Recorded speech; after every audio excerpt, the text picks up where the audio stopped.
kikyalimbudde okwegatta emabega wa candidate Kyagulanyi Ssentamu Robert.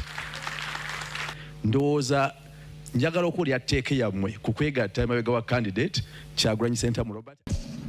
So if we are to sit and agree on the strategies for both, rearrangements could be made. I have no problem with that. I would be the person Honorable Kyagulanyi would rather behind. I don't want Ugandans to be disappointed again, and at the end, they tell you, I'm the solution to this country. Don't expect me to tell you, for us, we advocate for federalism, so our plans are so different. That's why we cannot join it. None of the candidates can win me in an election, even in their own backyard.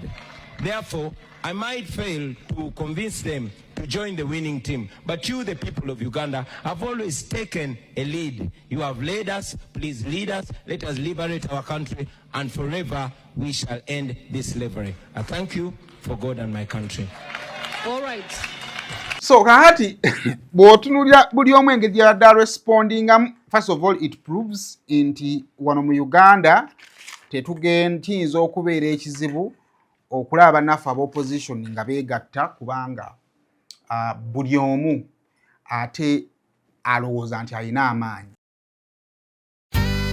Zula's Chicken yesinga okufumba enkoko wane yu oli enkoko n'owulira ddala ng'olidde enkoko. Tumya olusaniya lwa Zula's Chicken nga kuliko kapiraawo kachumbari n'ebigenderako. Olina omukolo oyagala kutwala family yo out kulya ku nkoko, jangu ku Zula's Chicken kati eri Mengo opposite Masengere. Kola order online kati olye ku kye bayita class w'enkoko ngamba chicken ekyenyanja embuzi. Tumya enkoko ya Zula's Chicken ku Glovo oba kuba essimu noti 759 526 488. Olusaniya balukuleetere kati awo wooli bw'oba oyagala enkoko oba olusaniya awantu wali wamu wokka. Zula's Chicken lusaniya Mengo opposite Masengere.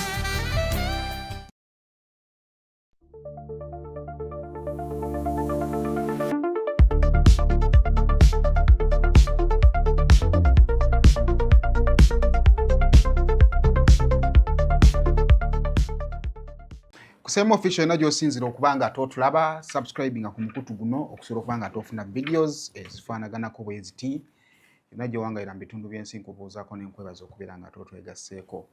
Kale nkutegeeza kuba naffe aba Clarion Integrated Logistics batikka bintu babijja Dubai nga bireeta mu ggwanga lya Uganda.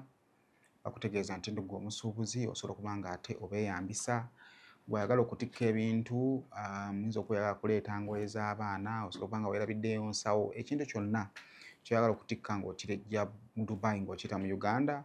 Clarion Integrated Logistics bakutegeeza nti bye batuufu okusobola okubanga ate bakuyambako mu nsonga eyo.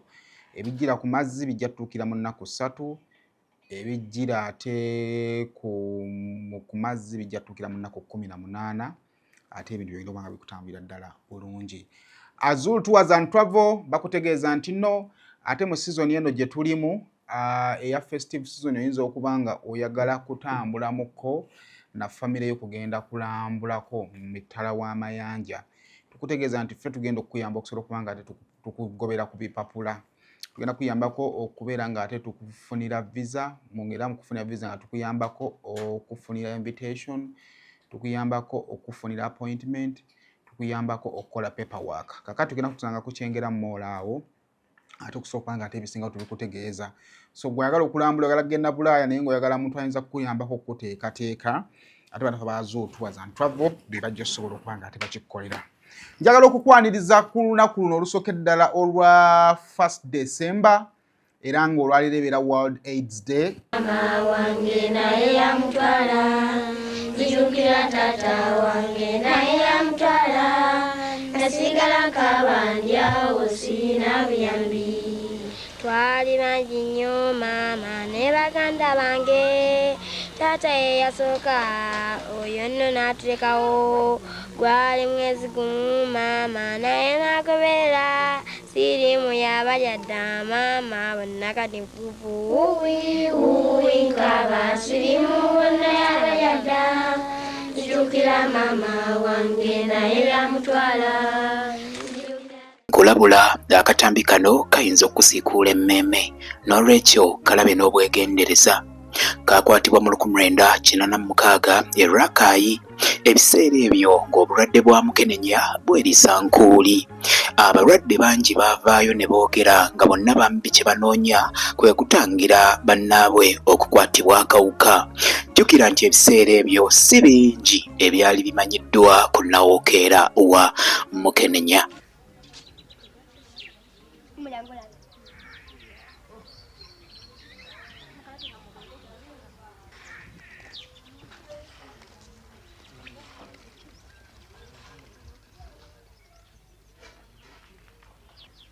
Kati sebo twetagala kumanya obulwadde buno bwakukwata ddi? Obulwadde buno bumaze wiiki emyuka? Wiiki 3. Wiiki 3. Kugamba bwajja butya? Obulwadde buno nasangibwa ndi mulwadde nga kyokka nga obulwadde nasooka nga siddukana. Nasooka kuddukanako ne banjanjaba embiro ne zikoma.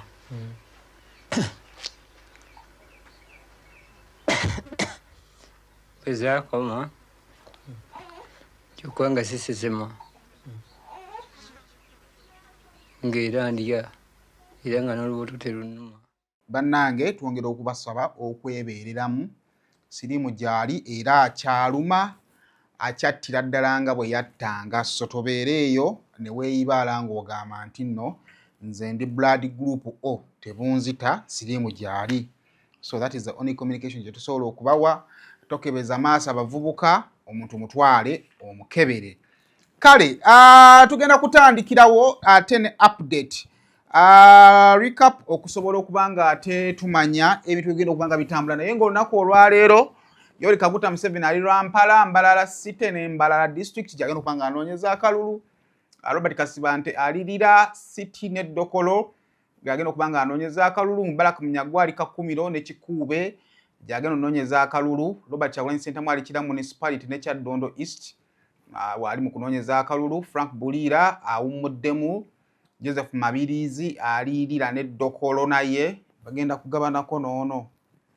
Kale ate Nandala Mafaabi ali Entebbe Municipality ne Makindye Ssaabagabo. Ate olwo Mugisha Muntu ali Namayingo saako ne Bugwere gyagenda okubanga anoonyeza akalulu olunaku olwaleero. So kale ebyo we biri chap twagala kusooka kugamba kongra egenda eri ate Engineer Balimwezo. Oyo nno yakwatidde ekibiina kya NUP flag ku bwa Lord Mayor. Balimwezo oyo musajja mufumbo era alina abaana babiri, naye abaana ababiri bonna baabuwala. Era emabegako awo yawa obujulizi n'ategeeza nga bwe yatuuka time n'ayagala n'okwenda ku mukyala we kubanga yali alaba ebbanga limuyiseeko nga tafuna mwana wa buwala. Naye finally Katonda ate n'amujjukira n'abawa omukyala we n'afuna olubuto ate nga lwa balongo. Kaakati weekend eno musajja yafuuse Ssaalongo. Balimwezo yafuuse Ssaalongo, yazadde abalongo nga kuliko n'omusika. Era bw'atyo ne kitujjukiza nti yalikoko mu kkanisa ng'asaba Katonda. Akitera mu kkanisa yali ku mukolo naye mu bye yasaba Katonda ng'asaba naye amuwa baki abalongo. Naye ebya Katonda nga bw'obimanyi Balimwezo yamuwadde abalongo. Kati ssaawa zino yafuuse Engineer Ssaalongo Balimwezo. Otegeera akantu ako. Esooka otuweko ku Balimwezo we yakolera wiishi eyo then ate n'ebifaananyi ng'amaze okuzaala abalongo. Koze history. Nze ndabye okunyuma okubadde wano. Ndabye abalongo kikulu. Era nga nange nsaba Katonda olunaku olwaleero Katonda ampa abalongo. Nange nyumirweko. Mazima. Nalongo nziramu. Nalongo. Nange nyumirweko embaga nga ndaba abaana bange. Bwe bati njagala okwebaza taata ne maama ababakuliza mu nkusa ey'okutya Katonda.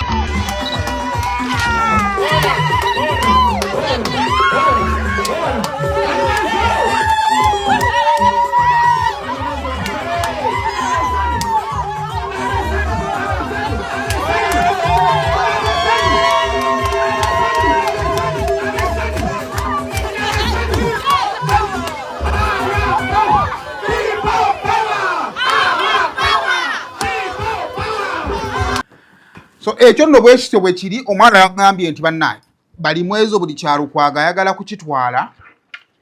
Ekyobwa Lord Mayor akyagala, ekyobwa Ssaalongo amaze okukifuna. Kaakati kituufu kikyamwagaza taamutwaleko n'akataago. Naye nze njagala kutegeeza butegeeza Engineer Balimwezo nti singa oba weetaaze ayinza okubeera ng'ate Balongo dansa nina ate kampani esobola okuba nga ekola omulimu ogwo. Gw'olina kubeera bubeezi ready kumokkola gagambo. Tukugamba Ssaalongo okubawo eccupa, ng'okubawo eccupa. Ssaalongo okubawo omuwogo, ng'okubawo omuwogo. Era olwamaze okubeera ng'afuna abalongo yaggukidde mu balonzi n'aleeta akakodyo abalonzi kati abasitulamu okwogera okukakasiza ddala nti Ssaalongo yatuukidde mu balo yatuukidde mu balonzi. Naye abalonzi kati abasitula namu okwongera okubakakasa nti musajja ddala Ssaalongo. So kaakati wekibanga obwa Lord Mayor bwetaaga muntu nga Ssaalongo, nakyo Balimwezo yakifunye. Balimwezo akoze buli kimu okulaba nga Kampala edda mu mikono gya Engineer. Ndowooza alina gye yatuuke ne bamugamba tetwamanyiira Ssaalongo Erias Lukwago, koye kakati nange nfuusa Ssaalongo Balimwezo. Kati naye nga Engineer abalongo teweerabira bazina. Baatugamba bookya nti if you don't dance the twins. Kale awo njagala kuvaawo just madde mu congratulating era nange olwo njagala congratulatinga ye Big Size Bebe Cool. Big Size Bebe Cool ono I think few weeks ago ya launching ati yatuma Unstoppable. Era nga Unstoppable oyinza okugamba nti campaign abavubuka mwe bayinteractingira okwogera ate ku bizibu ebibaluma mu ggwanga lyabwe. Kaakati over the weekend gundi eno project eno ya Unstoppable yabadde mu State House lwakitula era nga President Yoweri Kaguta Museveni yayinteractinzeeko n'abavubuka ng'ayita ku project eno. Why am I congratulating Big Size Bebe Cool? This comes at the time nga Bebe Cool oyo waliwo okulwanagana okuliwo mu bayimbi abayimbira ku sayidi ya NRM. Oyinza okukkiriza nti Bebe Cool ne woba omuyinako obuzibu ali omu ku bayimbi abayimbidde NRM mu bulungi ne mu bubi. Kakati kiyinza okulabika eky'okumukkakkanya bw'otandika okukaayana naye ng'okaayana naye ku level ya ssente nti abayimbi b'NRM bali mu kukaayanira ssente. I believe Bebe is beyond that level because abaddewo nga ssente weeziri, abaddewo nga tebazibawa naye ng'akyalimu NRM ng'abayimbira. Yes, oyinza okungamba nti nessaimwe abaddewo ne babadde babasasula nti yes babadde babasasula naye gwe olabyeyo bameka abagendayo nga bwe bavaayo. For him he has been there consistently. Kakati tuyinza okugamba nti kituufu ssente azifunayo but okubeera kwe mu NRM kuli beyond ssente ajagalanga ewakaawe. Naye kati oluvannyuma lwa ssente okujja ennyingi batandise okwekuba ebikono. Mu kwekuba ebikono ne kitandika okulabika eno waffe mu public nti abasajja abakulu bagenda okuwagira NRM lwaki bali mu kwekuba olw'obusente. Kati Bebe Cool bw'okizuula nti nno project ere ya campaign batandise ogikaanira kubanga eriko ssente buli omu ayagala zitwala. Bw'otandika project yo eya Unstoppable, President n'agyendoosinga najja n'agifeaturinga nako kubanga bukkiriza obagaana project bwe yagenze mu State House. President n'agisiima kuba alina time bwe yatuuse n'agamba nti mwebale kundeta bajenzi bano mbafuweko enfuufu. Kitegeeza nti he appreciated the project. Kitegeeza Bebe Cool agenda wa muzeeyi mutwalira budget n'atagimuwa. Ekyo kimuyisevingako okugenda ate n'atakakaana ba Eddie Kenzo. So I congratulate you Big Size Bebe Cool ate okubanga ekyo wakituuseeko. Kale ogenda tuwako katono nnyo ate ku byabadde ku Unstoppable nabyeko ne Sandra Liani omu ku baabaddeyo ate tujje. Abayimbi like Bebe Cool and group, they don't produce bananas like me. They just eat, they don't know where the bananas come from. But they provide what I don't do. This is to entertain us. Music, football, sports. Sports is a service. You can also have professional services, medical. If I go for treatment, that's a service. Foreigners are given taxation holidays. Katinga no lusi gwe kyotunda naye kyatunda n'ofundikiranga gwe oli muloosa ate nga bo bakola. Is that true? Now, very good. Bana bankoze bulungi bannange. Okuneta mbazukulu mbajemo oruhumbo n'olwezi kyo mu Luganda. Oruhumbo. Tujjeko ekifu ku maaso. Okay, you can use that one also. You can use that one. You see, there are measurements of economics. One measurement is called GDP, gross domestic product. This is the measurement for all products produced in Uganda, whether by Ugandans or non-Ugandans. Kati mwe mukola ensobi nimugamba nti ekolo ly'omu China tumba batuufu kasita ekolo libeera wano lya Uganda. Singa Museveni agenze China nazimba yekolero togenda kugamba nti ekolo lya Uganda. If Museveni builds a factory in China, that factory is not a Ugandan factory. It is a Chinese factory built by a Ugandan. So therefore, all the factories here, all the production here is really ours.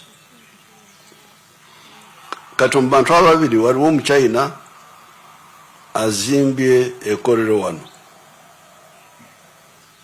Azimbye twaranga yazimba ekolero lya ceramic tiles ze bakozesa mu mayumba amategula waki ceramic tiles zino ze bateka mu mayumba. We were importing those. Can you imagine? This man builds them here. Ate waliwo Sandra akyasaka enviiri z'abafu ebweru. Anti fete tulina nviiri, Mr. President. Tulina kaweke. Kati ku bantu ababiri omuntu akolede amatofali wano what do you call those tiles mu lulimi lwaffe? Tiles ze bateeka wansi mu mayumba. Kisigalayo tayiro. Okay. So China has made tiles here. Now Sandra is importing dead people's hair from I don't know where. China. So who is better for Uganda? Who is better for Uganda in terms of echikurukuto? Remember the hemorrhage. Who is the one who is conserving our blood? The Chinese. And who is the one who is facilitating? Akasente katubali twakajja mu mwanyi kalina okuddayo okusasulira enviiri z'abafu. So that is it. That is Baby Cool for you. Kale tutandika amawulire. Over the weekend kunako olw'omukaaga twali mu bitundu eby'e Masaka era nga Robert Kyagulanyi Ssentamu yali ayolekedde mu bitundu ebyeyo okusobola okubeera nga ate awenja akalulu akagenda omutuusa ku ntebe ennene ey'obukulembeze bw'eggwanga. Twagezaako okubatemera highlights n'ebimu nga bwe byali. Kaakati abantu ab'enjawulo bukyanga Robert Kyagulanyi Ssentamu ava e Masaka bagenze mu maaso nga bakomentinga first of all ku speech ye. Waliwo ebirowoozo nti Kyagulanyi bw'agenda e Masaka agenda kukwata Mpuuga amusesebule ssaako ne Bwanika. Naye oyinza okugamba nti abaali beesunze ebigambo ebyo baamala genda kumalako nkuŋŋaana nga tebafunye wadde n'ekigambo n'ekimu. ekintu kyoyinza okugamba nti abantu abasinga bwe baakira ne bagamba oh my goodness now this is good. Abamu baakirabye nga political maturity, abalala ne bakirabanga abeesonyiye, buli omu yakitaaminze nga bw'akola ki nga bw'ayagala. Nera benchmarkingira ku bigambo bya Bajjo Alfonso bwe badde ku show ya Sanyuka TV okwo alina ebigambo byayogedde kwangendo benchmarkingira then nkomewo tulabe kitegeeza ki Kyagulanyi okugenda e Masaka n'atanyega boyinza okulowooza nti no bali ba common enemies bwe. Kyagulanyi jjo e Masaka ze muwadde 10 ku 10 bukyanga atandika campaign. Yakoze ekintu ekitakoleka.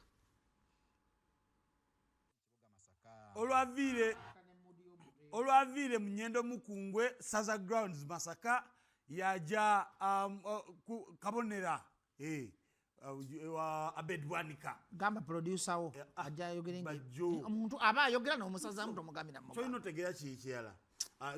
Kwena soka togere ku route ye paka Masaka nenge ye yavaire for the very first time. Route ko ujira zale yaganjigele route.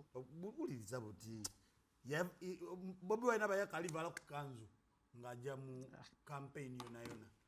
Mbadde ngamba credit je mpadde Kyagulanyi Masaka mu 10 ku 10. His message was so mature. Teyalumbye opponent be. Yayogedde kikyagenda kolya bamanda Masaka. Nebe yageze wa Bedi Bwanika. Ya promoting the candidate we. Ekiraga kibaita political maturity. Kiringa President Museveni kukaira kuvukogeranga ku Kyagulanyi buli lunaku. Kitegeza President Museveni aba atya Kyagulanyi yamusula ku mutwe. One of the ethics, kibaita professional ethics of a leader to ignore abantu abamuli wansi. Right now Kyagulanyi is an international icon. There are some things he must ignore. It's an evolutionary process again. Nganange Bajjo nkula. Kati wanalabye kaziwe kapa manyira. Ampulira. Kaziwe kapa zo kuyakolide sample y'obusiru. N'agamba musoro kadi wanobanga Bajjo. Neno tunulira omusajja omukulu kaziwe kapo. Mbakuba lulina ndi badina mulandukide dio mukola ki. Kuba kaziwe kapo na mutaase ebintu bingi. Ati mpulizaji nkulaga. Ndi kulaga evolution. Ati mpuliza nkulaga. Why sigombuli ebyokwogera. Kugambe nkwe example yange. Kapo yagambye ku YouTube nti osobola okukaddiwa n'obanga Bajjo. Naye mukatuna mu ggulu. Okutegeera ino. Yagambye musitegeera. Mpuliriza Kapo kye yagambye kyabadde ategeeza. Oyo Kapo namutaasaako okufa. Bajjo twire eno. Nsirika tonjiriza byako. Geno we kombeide. Kaziwe Kapo namutaasaako okufa. Nze mbyogera byange. This is my problem. Nze mbyogera si bibyo. So kakati kitegeeza ki Kyagulanyi bwagende Masaka n'atanyega bampuuga. Ekisooka nze nina ekirowoozo nti nno he listens. Byonna ebigenda maaso nga byogerwa ku mutimbagano abiwulira n'asengejjamu kyawulira nga yeetaaga. Emabegako awo ttiimu ya DF buli babadde bakola enkuŋŋaana zaabwe babadde bakambulira nnyo ku kwawukana kwabwe n'ekibiina kya National Unity Platform. Ky'oyinza okulowooza nti kibadde kibawa momentum kwe batambulira kubavugira kampeyini zaabwe. Kakati engeri yokka gy'osobola okubalinnyamu ku kigere gwe kwe kugenda we bali n'obeesonyiwa kati ne kisigalira bo era by the way the world is watching. Ensi eyagala kulaba Kyagulanyi oba yagenze Masaka n'atabanyega bo bwe banaddamu okukuba enkuŋŋaana bagenda kuzzaako kigambo ki.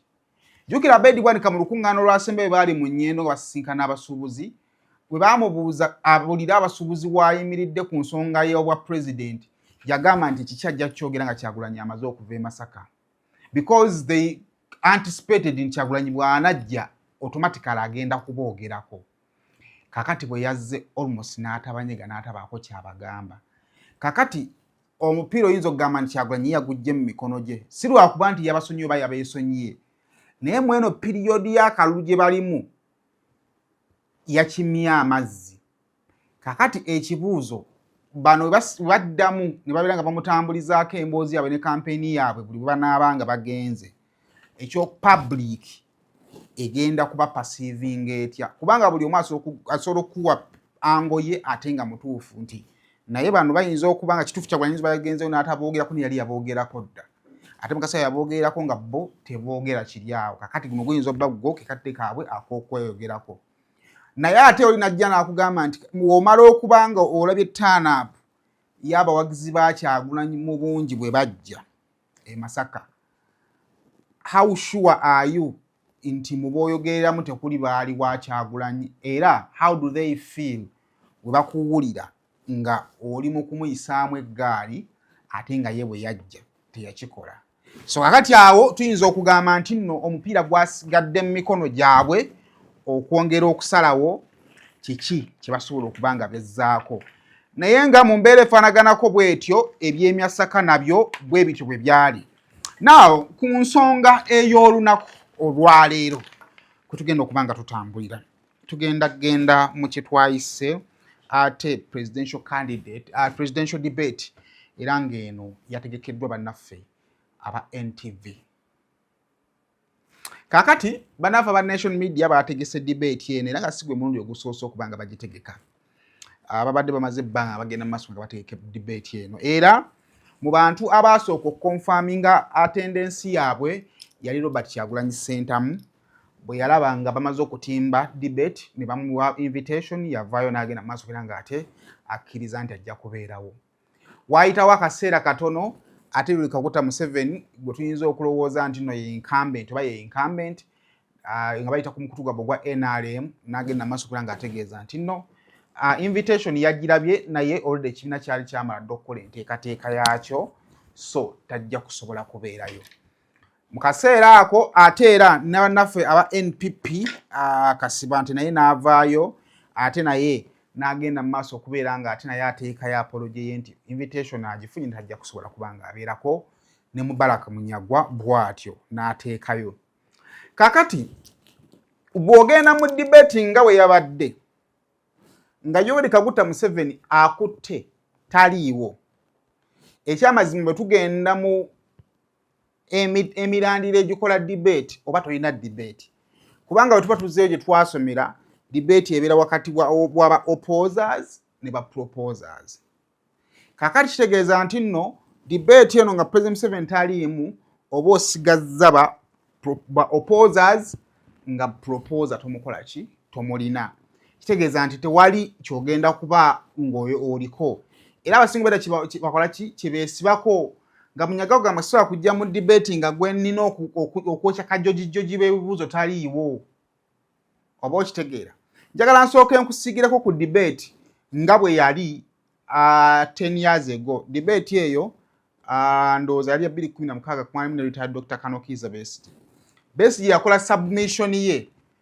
ekitaasanyusa Museveni n'awanika omukono n'agamba kakati muleke alimbe oba njungulule that's what we call a debate nti oleeta policy n'ogamba nti in a new Uganda tupulaninga okuwa abantu ebyokulya because Museveni waali awo time ye bwetuuka ng'agamba nti naye ono kyayagala okugamba nti agenda kuleeta kugaba mmere ya bwereere already mu manifesto yaffe ya strengthening the gain already tubirinamu so now that is the debate so kompe katono nnyo kukyali mu debate eyo so kompe kukyali mu debate eyo then mbasiigiremu akafaananyi nga bwe kyandibadde mu debate nga tetunnajja ku kino. Reply here? Yes, you may. Or can you accept falsehoods and you just keep quiet?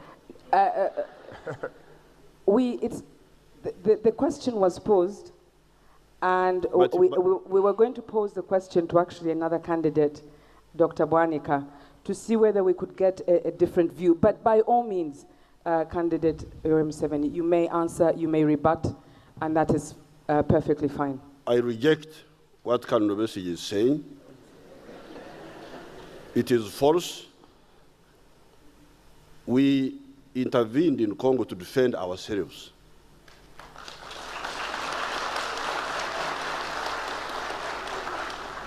Congo had been harboring the enemies of Uganda for a long time under Mobutu. The groups are there. One group was called, the ADF was a later one. There was another one. Nalu was based in Congo, killing our people in the Rwenzori. ADF came in. We could not accept that. We defeated ADF. aba Rosemary Beddings tukuleetedde kalonda yenna ow'omu kisenge wamu n'ow'omu nnyumba. Rosemary Beddings tusangibwa Kasubi okuliraana ebitaala nga wakaviira ddala ku mafuta ga rubisi ngadde namuŋŋoona. Tukuleetedde kalonda omuli bed covers ez'omutindo, blankets ez'omutindo, suitcases ennungi, amasuuka amalungi, neeti mu buli sayizi, mattress protectors, kuno kw'ossa emifaliso egitalumya mugongo, ebitanda eby'omulembe n'ebintu ebirala bingi nnyo. Tukubireko ku nnamba z'essimu 0701 77 59 71 oba otusange e Kasubi ate nga tuderivaringa Rosemary Beddings, your home of comfort. So now that was the debate. However, era ne mwaka ogwo President Museveni yateninga kyasooka. Kakati mu kaseera nga tetulina President Yoweri Kaguta Museveni, ekibuuzo debate egenda mu maaso oba tegenda mu maaso? Kunze debate ebe egenda mu maaso, naye tubale tugenda kufuna eri debate oba ntegeera bulungi buli omu gye yandibadde agamba nti nno vaawo mpitewo, naye tuba tugenda kufuna a platform awali abeesimbyewo we baweera we banjulira manifesto zaabwe eri abalonzi, abalonzi ne basalawo kwani ayinza okubeera omutuufu okubeera president. Era bakikoze. Kunze nakozezaako okugoberera era nenkola ranking yange eyinza obutaba yankomeredde, naye nakoze ranking yange. Mu ranking yange nze kunze Nandala Mafaabi yeyasinze. I'm talking about the manifesto. Nekuddako Gregory Mugisha Muntu I'm not talking about the manifesto but the presentation. Nandala Mafaabi yeyasinze, Muntu naddako Robert Kyagulanyi Ssentamu n'akwata ekyokusatu, Mabirizi n'akwata ekyokuna, ate bwatyo Frank Buliira n'akwata ekyokutaano.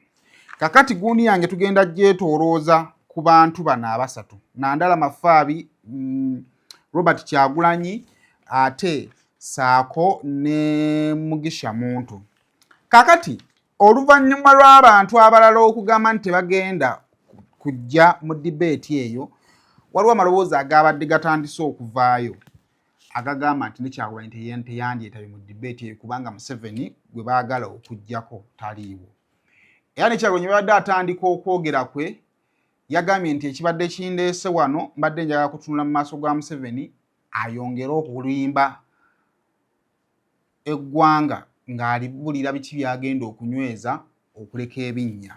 Kitegeeza naye mu debate eno yabadde tageti yabadde nnyo ku Yoweri Kaguta Museveni, n'atasobola kufuna mukisa mukubeera ng'amukola ki? Amufuna. Naye ensonga lwaki Kyagulanyi yali tasobola butajja mu debate eyo, waliwo ensonga z'otasobola kubuusa maaso. Ekisooka, the relationship between ekibiina kya National Unity Platform ne TV ya NTV badde creatingiddwa emabegako. Mu kaseera nga NUP erina ekirowoozo nti nno TV endala tezikola bintu byayo nga bwe bigwanidde kukolebwa, NTV ebadde standinze out okubeera TV bannankyukakyuka naddala ba NUP gye bakkiriza nti eyo bwetuuka okukola ebintu byaffe ebikola n'omutima gumu, ebikola ne bivaayo. Kakati tekigikakatako okukola ekintu ekyo, nabo basobola okukola nga TVs endala.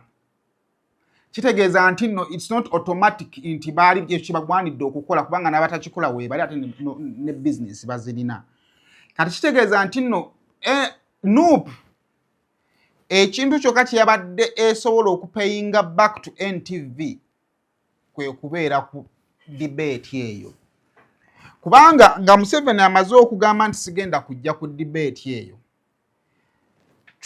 debate eyo yatwistinzeemu katono, neeva ku opposers against the proposer ne kifuuka opposers only. Kati nga mu mbeera eyo abantu opposers okusobola debate okusigala nga eri lively nga weetaaga at least ku opposers ani alabika ng'ow'amaanyi era nga mu opposers alabika ng'ow'amaanyi Robert Kyagulanyi. Kati nga Nandala Mafabi bw'amala okirowoozaako nti Museveni taliiwo bw'awulira nti Bobi Wine waali agenda kujja lwa nsonga nti agamba nfunye omukisa to share the same platform with him okulaga abawagizi be nti I can be a better candidate than him. Kubanga Museveni bwe yandizze campaign eyo ne Kyagulanyi n'agizira kitegeeza abantu ba campaign abalala abana abadde basigaddewo baali tebalina nsonga ebaleeta. Kubanga bwe tutunuulira ku number distribution, the way numbers are distributed mu bakandidate bali abana oyinza okugamba nti ekintu kyekubiddemu numbers zisinga ziwa Yoweri Kaguta Museveni akutte entebe, numbers zenda zisinga ziwa Robert Kyagulanyi Ssentamu. Kati kubali ba candidate abana okusobola okuwangula entebe y'obukulembeze bw'eggwanga bw'obanga oli wa kugiwangula oyina okufuna ku bawagizi ettundutundu okuva ku Robert Kyagulanyi Ssentamu, maybe nettundutundu okuva ku side eya NRM okusobola okuwangula. Kakati Museveni waba akumya omukisa okuwa numbers ze Kyagulanyi bwazikuwa then you attend. So nze ndowooza nti ezo ze zimu ku nsonga lwaki ate Robert Kyagulanyi Ssentamu yabadde alina okubeera mu debate eyo. Now wadde nga nkuwadde ranking yange nekugamba nti nno kunze Nandala Mafabi muntu ne Kyagulanyi bwe batwe beegoberedde naye ate bonna baakoze bulungi wabula ekyabasukkulumizzaamu kyabadde nti nno bano abasatu bonna baabadde b'amaanyi muwe basinga okuba n'amaanyi nti buli muntu yenna mu nsi aba ne strength nti bw'otunuulira Nandala Mafabi is an economist.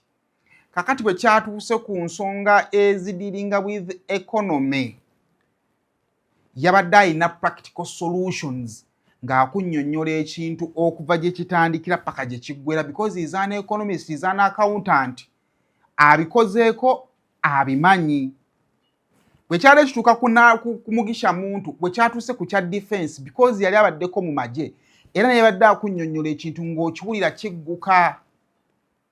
Robert Kyagulanyi Ssentamu bwe bamutuusizza ku art and talent era naye ng'akulaga nti kyannyonnyola kigguka. Kati bano bwe bamusingiddeko waabaddewa nti nga tugenda mu kalulu kano ebiseera ebisinga ebintu abantu amaaso bye basinga okutunuulizaako bwe bwavu. Kati obwavu obuluma abantu nga Nandala Mafabi being an economist ng'alina practical solutions kubanga bye yasoma. Ekyokubiri defense abantu bangi abalonda gavumenti ya President Yoweri Kaguta Museveni olw'ebyo ebyaliwo mu 1986 bagamba nti omusajja akoze defense agikoze bulungi twebaka ku tulo.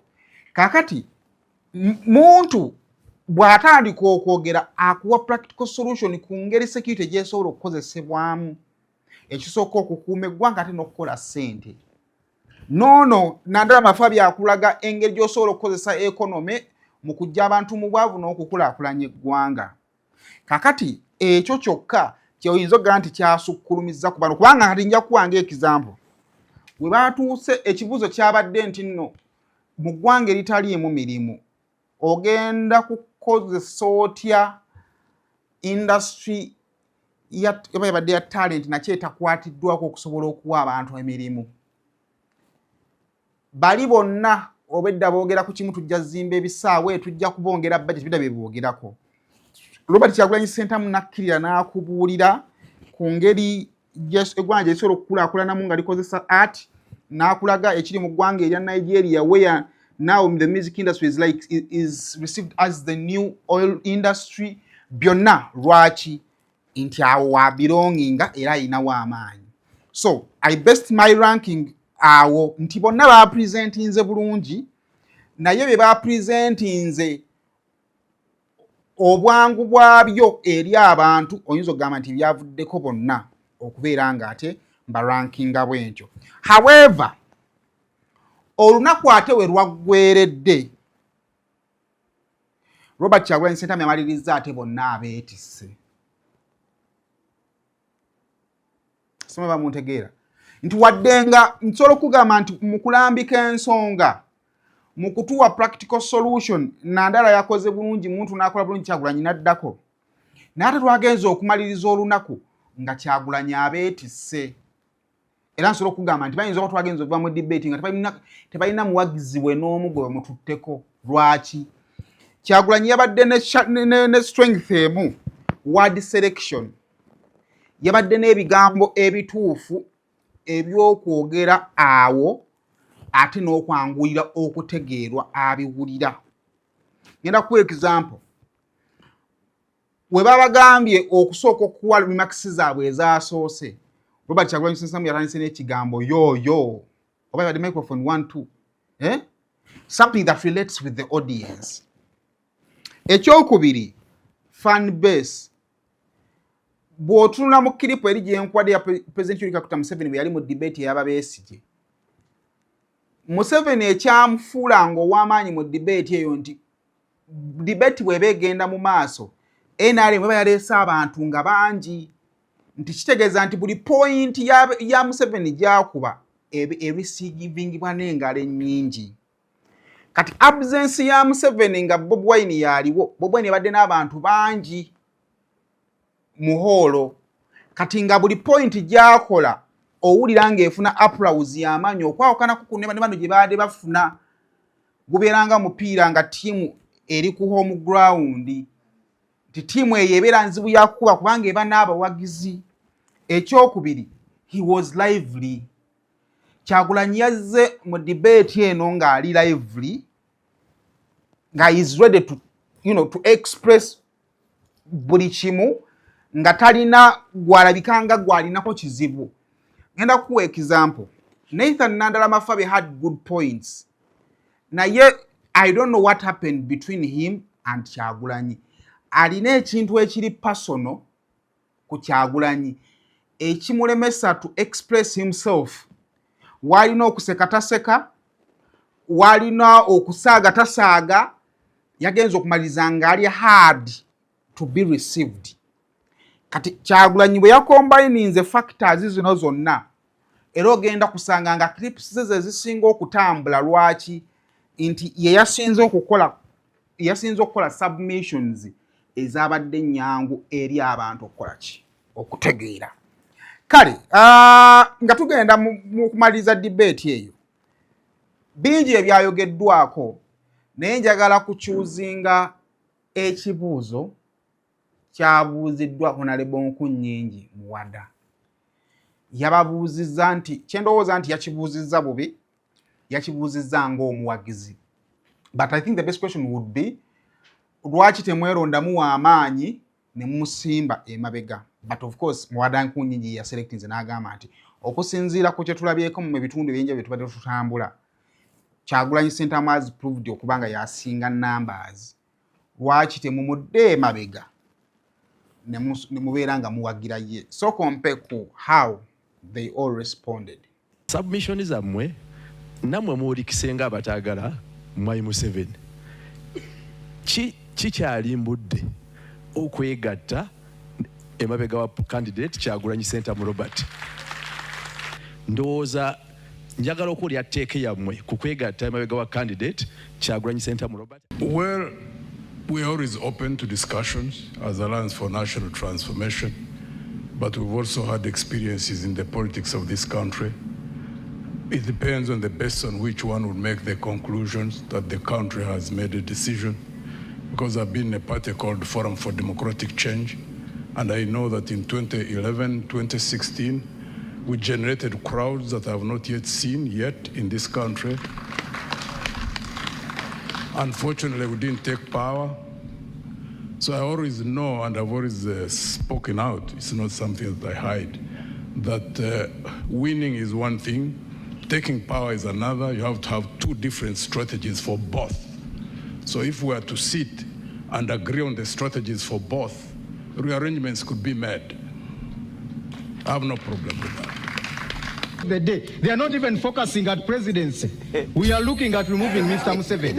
In fact, I would be the person Honorable Kyagulanyi would rather behind. I don't want Ugandans to be disappointed again, and at the end, they tell you,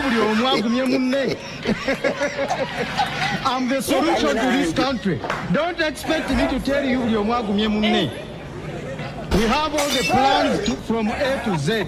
I inherited Dr. Agreking politically. I have all the contacts and the networks. That is the reason as to why my campaign has started late. Many people have been asking why I have not been campaigning. It's not deliberate. My accounts were frozen. All our funders were intimidated. Mr. Museveni called Sheikh Maktoum, the king of Dubai, and told him, unless you are opening up wars, UAE and Uganda, don't support this guy of Dr. Kiyingi, because he knows Dr. Kiyingi has investments in UAE. President Hakainde Hichilema of Zambia was intimidated. My container of T-shirts from China was confiscated. Candidate Frank Bulira, the good news they is should that all come behind me. I'm the only person to redeem this country. Thank you very much. Nkunyingi, you said we should join hands. Everybody knows how to mobilize. For you, you may be mobilizing using music. We don't have music. You may be mobilizing by carrying like Museveni. We don't carry. For us to go to villages. So there is no measuring tool that you are the best. I think we have to wait until the D-Day. That will be the determining factor. About joining Kyagulanyi. I sat with Mr. Kyagulanyi Slice in his house. Then from there, I wrote to him twice. I'm born again. We sat in your house. You don't recall me coming to your house in Magere? You have forgotten? So I did. I'm born again. And I have written to these presidential candidates about joining hands. They endorsed, they received the letters. They didn't turn up. So what do you want me to do? Then another thing, these people opt for going to courts of law, yet we know that the courts, they are in the hands of just one man. Then they are promoting the governance, which is the same as the one we have.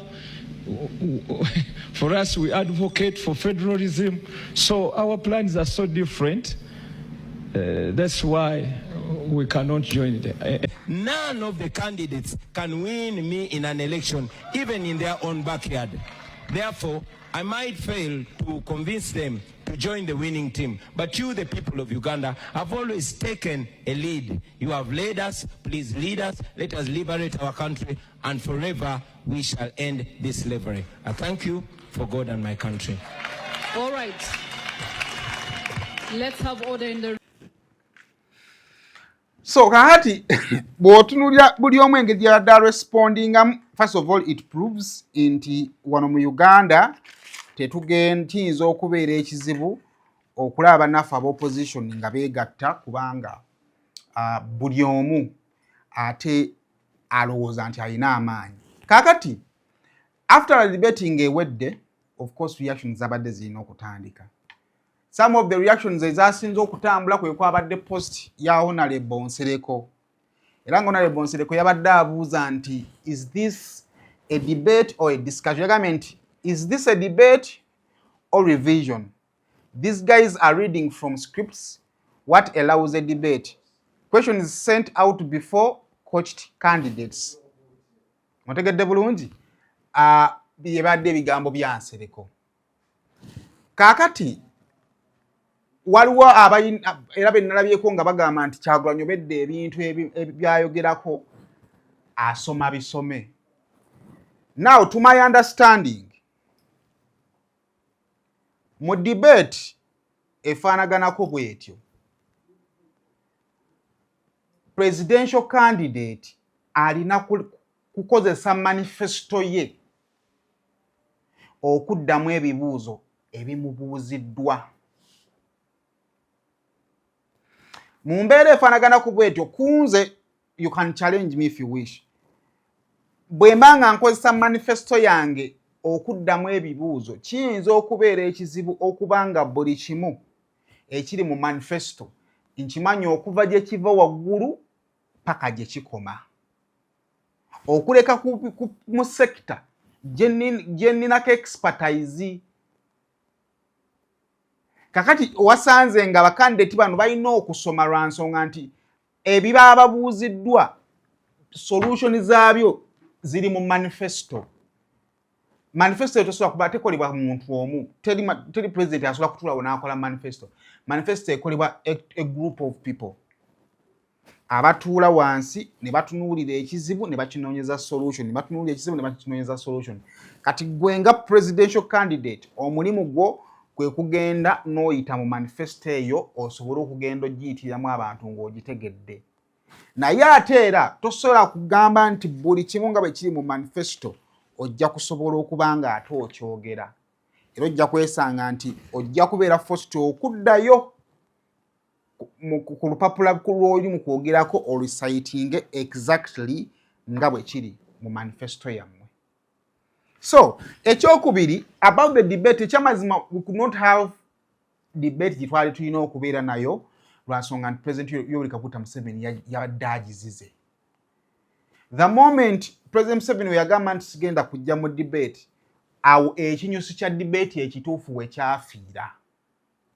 Twali tulimenti okuba ne debate entuufu nga President Museveni ali wali candidate ono n'aleeta ekizibu kino candidate oli n'akikubamu ebituli oba President Museveni n'akikubamu ebituli nga bwe kyali ku debate sendala but without President Museveni tubadde tulina presentation buli candidate yaweereddwa omukisa okupresentinga manifesto ye era ffe abantu ne tubona tugamba nti okay wadde Museveni taliiwo naye ono alina better manifesto esobola okuba ng'enunula eggwanga.